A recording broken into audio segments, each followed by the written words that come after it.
19-ാം നൂറ്റാണ്ടിൽ ഇറാനികൾ നേരിട്ട കടുത്ത പീഡനവും ദാരിദ്ര്യവും. ലോകത്തിൽ ആർക്ക് കഷ്ടകാലം നേരിട്ടാലും അവരെ കൈനീട്ടി സ്വീകരിക്കുന്ന ഭാരതം. അങ്ങനെ ഭാരതത്തിൽ അഭയം പ്രാപിച്ച കുറേ ഇറാനികൾ.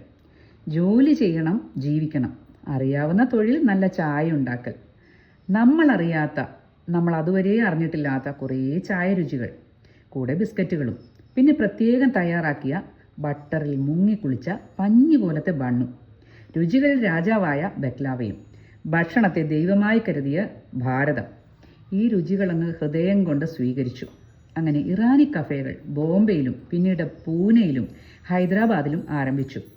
നല്ല പളവളാന്നുള്ള പളുങ്ക് ഗ്ലാസുകളിൽ കുറുകിയ പാല് ചേർത്തതും പാലില്ലാത്തതും സാഫ്രൻ, കറുവപ്പട്ട ഇവ ചേർത്തതുമായ വിവിധ തരം ഇറാനി ചായകൾ. രുചി ഗംഭീരമെന്ന് പറഞ്ഞ് നമ്മൾ അങ്ങ് പറഞ്ഞു വരുത്തി. കഫേകളിൽ തിരക്കോ തിരക്ക്. ഇറാനി കഫേകളിലേക്ക് ചെല്ലുമ്പോൾ കേൾക്കാം ചായക്കപ്പുകളുടെ സംഗീതം. പ്രത്യേക അളവിൽ വെണ്ണ ചേർത്ത പഞ്ഞി പോലെ മൃദുവായ ബണ്ണുകൾക്ക് പേരിട്ടു ബൺമസ്ക. പലതരം ഇറാനി കഫേകൾ പൊന്തിമുളയ്ക്കുന്നുണ്ടെങ്കിലും ഇറാനികളുടെ കയ്യാൽ തയ്യാറാക്കിയ ഇറാനി ചായകൾക്ക് ഒരു പ്രത്യേക രുചിയാണ്.